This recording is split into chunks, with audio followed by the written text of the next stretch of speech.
Identity theft. Many teens do not think that they are affected by identity theft, but teens are just as in danger of getting their identity stolen as adults are.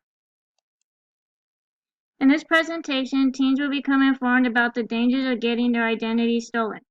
This is important for teens to be aware of so they can be alert and take precaution. They will also learn some tips on how to keep their identity safe. First, let's take a look at what identity theft is. Identity theft is a crime where a thief steals your private information and commits fraud. Just imagine that an identity thief gets a hold of your social security number. The thief can commit different crimes with this information, such as sell your number to another person or use it as their own. They can open up credit cards and go on a shopping spree. This would eventually ruin your credit and affect you getting credit cards or loans in the future. It can also cost a lot of money and time trying to clear your name.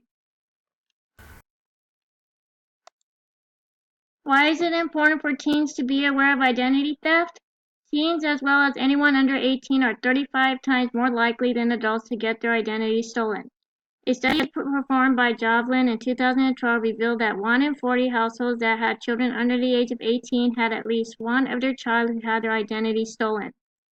Next, these thieves target children because their credit records are rarely checked until they are 18 or over. This allows the identity thief to commit fraud without being detected for years. Last, identity thieves want clean social security cards like yours that have not been used for credit, so they can apply for credit cards and get loans under your name.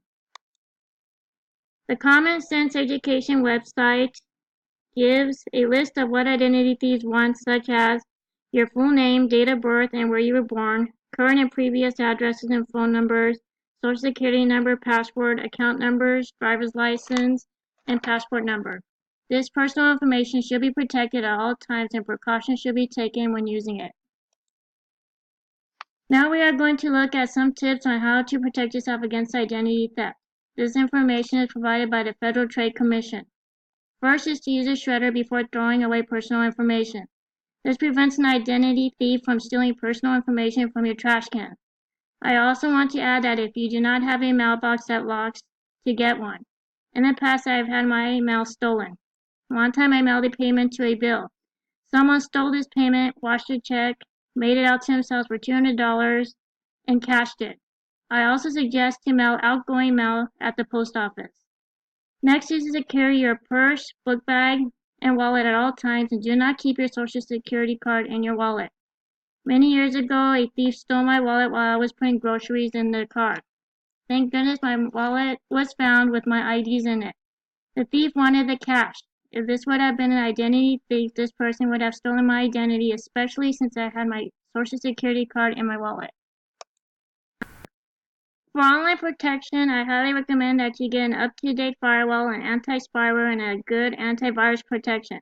A non-protected computer makes you a target of many viruses and identity thieves. The Common Sense Education website gives a list of what to look for in emails that identity thieves may use to try to trick you into giving them personal information.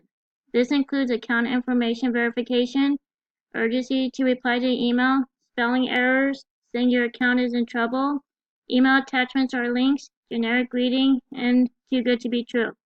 I received an email a few years ago from Amazon with the Amazon logo on it saying that my order, which I did not order, was on its way, and to click on the link for more information. Instead of clicking on the link, I called Amazon and found out that they did not send that email. So I suggest that if you receive a suspicious email about an account, even if it says your account is in trouble, to call the company by phone and not click on any links.